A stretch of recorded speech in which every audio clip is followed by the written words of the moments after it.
तो बिल्किस बानो अगर मुसलमान नहीं होती तो बिल्किस बानो को इंसाफ मिल जाता। स्पीकर साहब, मैं मुसलमान हूं, मेरे बगैर ये मुल्क नामुकम्मल है। मैं इस मुल्क का यरगमाल नहीं हूं, मैं इस मुल्क का कैदी नहीं हूं। क्या प्रधानमंत्री अपनी जबान को जुम्बिश देंगे और चीन का नाम लेंगे? कि अब नरेंद्र मोदी कहते हैं कि जुडिशरी मेरी वफादार होना। आप दोनों ने बैठकर मलाई खाई और गरीब और नौजवान पिस रहा है कि हाइडेनबर्ग अगर यहां होता तो यूएपीए लग जाता उस पर। आग से आग बुझाने को कहा जाता है, जख्म पे जख्म खाने को कहा जाता है। हम वफादार है बताने के लिए, हमको अपना सर कटाने के लिए कहा जाता है। सर शुक्रिया सर। मैं सदर जमहूरिया के खुतबे की मुखालिफत में खड़ा हुआ हूं।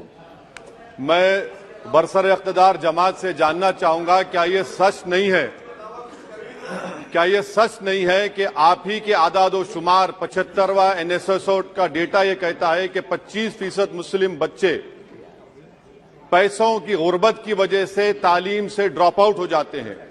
क्या ये सच नहीं है कि 7 साल से ऊपर जो बच्चों का खवानगी का तनासुब है तमाम मज़ाहिब में सबसे कम मुसलमानों का है? क्या ये सच नहीं है कि ग्रॉस अटेंडेंस रेशियो तमाम मज़ाहिब का सबसे कम मुसलमानों का है? क्या ये सच नहीं है कि सबसे कम एनरोलमेंट जो होता है वो मुसलमानों का है? क्या ये सच नहीं है कि AISHE की रिपोर्ट ये कहती है कि हायर एजुकेशन में मुसलमान का तनासुब 5% से 4% पर आ चुका है? और ये सरकार इन तमाम आदादो शुमार को देखते हुए, इनके आदादो शुमार को सामने रखते हुए सदर जमहूरिया के खुतबे में लफ्ज अकलियत का, माइनॉरिटी का जिक्र भी नहीं किया गया, जो भारत की आबादी का 19% का हिस्सा है। ये इनकी मोहब्बत है अकलियतों से और मुसलमानों से। सर, क्या यह बात सच नहीं है कि आपने माइनॉरिटी के बजट को 40% कम कर दिया, स्कॉलरशिप के पैसों में 560 करोड़ रुपए कम कर दिए? ये आपकी मोहब्बत है जो नफरत की निशानी बनती है। नरेंद्र मोदी की सरकार ये नहीं चाहती कि अकलियत और मुसलमानों के बच्चे तालीम याफ्ता होकर इस देश को मजबूत करें। वो उनको हमेशा गुर्बत और नाइंसाफी का शिकार बनाकर रखना चाहती है। सर, दूसरी बात इसमें यह है कि आज अकलियतों को मुसलमानों के ताल्लुक से कोई महीना ऐसा नहीं जाता जहां पर उनको जान से मारने की धमकी नहीं दी जाती। बरसर इख्तिदार जमात के एक MP साहिबा ने कहा कि चाकुओं को सिर्फ तरकारी के लिए इस्तेमाल मत करो, गर्दनें काटने के लिए इस्तेमाल करो। बरसर इख्तिदार जमात के एक MP ने दिल्ली में कहा कि मुसलमानों का समाजी बायकाट करो। बरसर इख्तिदार जमात ने गुलबर्गा के रेलवे स्टेशन को हरा रंग किया गया था, उसको ये कहकर तब्दील कर दिया कि मुसलमानों का रंग है। सर, मैं पूछना चाहता हूं, क्या नरेंद्र मोदी की सरकार तिरंगे के हरे रंग को निकाल देंगी? क्या हरा रंग मुसलमानों का है? क्या नरेंद्र मोदी की सरकार खरबूजे पर पाबंदी आयद कर देगी और देश की जनता से कहेगी कि नागपुर में आपके हेड ऑफिस में उगा हुआ सिर्फ संतरा खाया जाएगा? सर, नारी शक्ति की आप बात करते हैं तो बिल्किस बानो अगर मुसलमान नहीं होती तो बिल्किस बानो को इंसाफ मिल जाता। 20 साल से बिल्किस बानो लड़ रही है मगर उसका नाम बिल्किस बानो है। आप इंसाफ नहीं करना चाहते बिल्किस बानो से। ये नारी शक्ति आपकी है। पसमानदा मुसलमान से आपकी मोहब्बत, दीजिए 1950 के प्रेसिडेंट ऑर्डर तरमीम करिए, दलित मुस्लिम का स्टेटस पसमानदा को दीजिए। आप नहीं देना चाहते। क्या मजहबी आजादी का उनको हक हासिल नहीं है? स्पीकर साहब, मैं मुसलमान हूं, मेरे बगैर ये मुल्क नामुकम्मल है। मैं इस मुल्क का यरगमाल नहीं हूं, मैं इस मुल्क का कैदी नहीं हूं। मैं पूरे सिटीजनशिप की राइट को चाहता हूं और अभी चाहता हूं। कब आप बिहार के सुरजापुरी और कुल्हिया बरादरी को कौमी OBC स्टेटस देंगे? स्पीकर साहब, दूसरी अहम बात मैं कहना चाह रहा हूं, चीन का जिक्र आपने किया। क्या प्रधानमंत्री अपनी जबान को जुम्बिश देंगे और चीन का नाम लेंगे? क्या आप चीन को डेमचौक और डेमसांग से उखाड़ कर फेंकेंगे? DGP कॉन्फ्रेंस में चेयरमैन साहब कहा गया कि 65 पेट्रोलिंग पॉइंट में से 26 पेट्रोलिंग पॉइंट पर भारत की फौज पेट्रोलिंग नहीं कर सकती है। चीन से आप डरते हैं। अरे डिसएंगेजमेंट हुआ तो डी-एस्केलेशन कब होगा, डी इंडक्शन कब होगा? चीन से आप डरते हैं। 3 साल से चेयरमैन साहब 50,000 भारत की फौज हजारों फीट चोटियों पर बर्फ में खड़ी हुई है। देश के प्रधानमंत्री को क्या भारत की आवाम पर भरोसा नहीं है, भारत की फौज पर भरोसा नहीं है? अरे चीन का नाम लीजिए वजीर आजम, डरिए मत चीन से।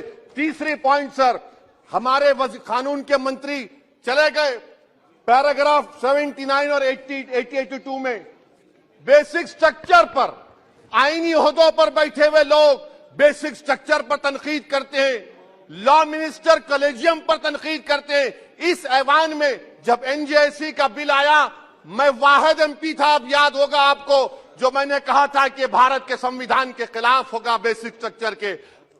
इंदिरा गांधी से सबक हासिल करना चाहिए।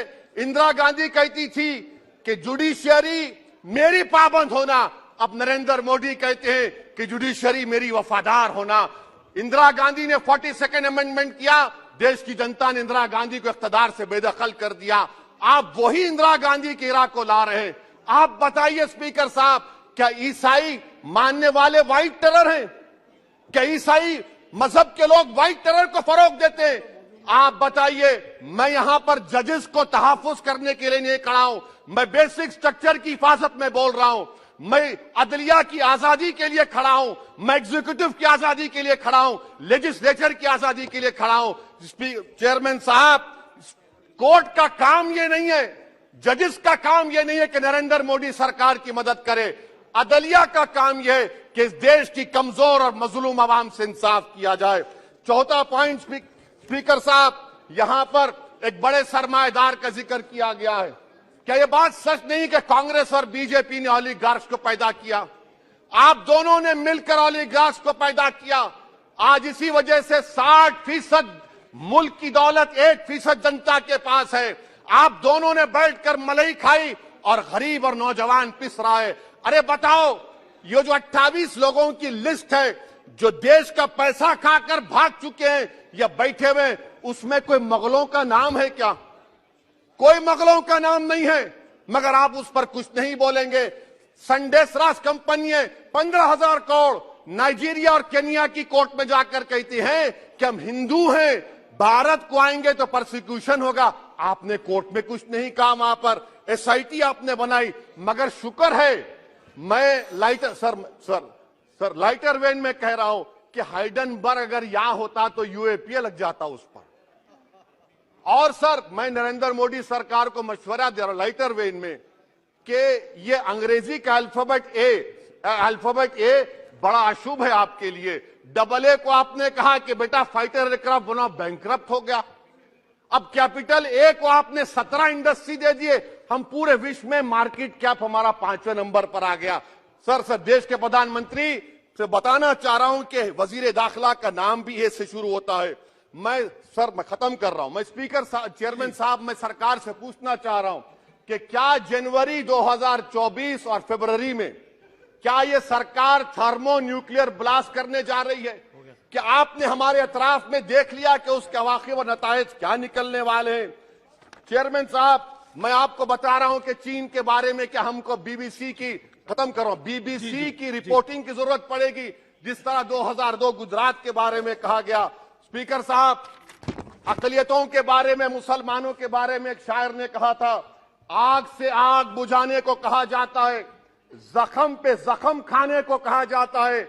हम वफादार है बताने के लिए, हमको अपना सर कटाने के लिए कहा जाता है। सर, देश के प्रधानमंत्री पूरे फॉरेन टूर में जाते हैं, वहां पर गांधी का नाम लेते हैं। मुझे अप्रीहेंशन, खदशा इस बात का है कि इस देश में 2 बाबा कौम हो जाएंगे, एक सावरकर होगा और एक सौतेला बाबा कौम। कहीं आप महात्मा गांधी को ना बना दे तो सर मैं खत्म कर रहा हूं सर। इसीलिए मैं आपके जरिए से हुकूमत से मुतालबा करता हूं कि प्लेसेस ऑफ वर्शिप एक्ट को डिस्टर्ब ना किया जाए, मुसलमानों का अक़लियतों का बजट बढ़ाया जाए, बिल्किस बानो से इंसाफ करिए, चीन से मत डरिए प्रधानमंत्री, चीन को काट पर फेंकिए। शुक्रिया सर। सीमित समय लीजिए प्लीज, क्योंकि रिप्लाई भी होना आपको पता